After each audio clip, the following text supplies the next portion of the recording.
पुरी हरेकृष्णपुर विद्यालय ठारे एक मागणा चक्षु परीक्षा शिविर आयोजित हो जाइछि। एही शिविर रे मुख्य अतिथि भावे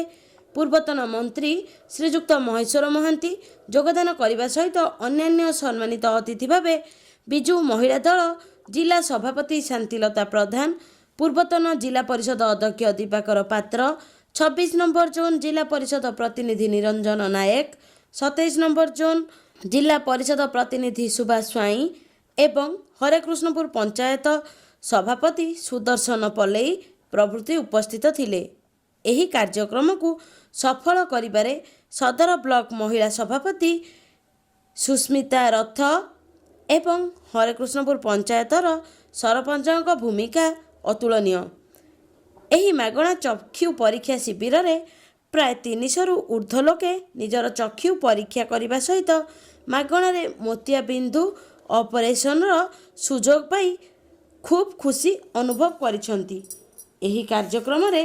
रोप एवं नेत्रम्र सहयोग को स्थानीय बासिंदा माने भूरी भूरी प्रशंसा करिसंती।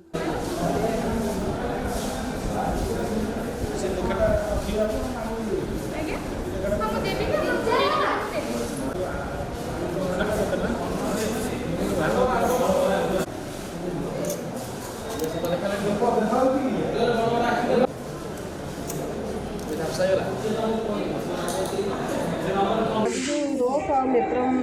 माध्यम आमर ये सदर ब्लॉकर विजु महिला जनता सभानेत्री सुशीला भौणी से आज आयोजक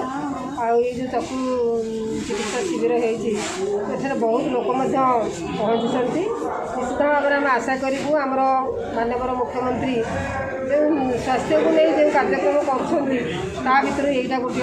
भौणी की धन्यवाद देवी कारण से प्रचार प्रसार तार ठीक अच्छी लोक मैंने बहुत संख्यार पहुँचुंट कम समय भितर तेणु आम आशा करवा आमर लोक मैंने जो चक्षु चिकित्सा शिविर ये लोक मैंने उपकृत हूँ और आगामी दिन में विजु महिला जनता दल आहरी किसी कार्य करी लोक मान सेवा कर आशा भरोसा भी ये आम रोप आ नेत्रम तरफ मागणार चक्षु शिविर अनुष्ठित विजु जनता दल तरफ हो गाँ गाँ भी सब लोक मान जन समस्त भी आसी पहुँचती हूँ छोट पिला मागणार चश्मा दिखाई वृद्ध लोक मोतियाबिंदु भी ऑपरेशन मागणार जो मैंने मागणार देखिपर चश्मा भी सागे सागे से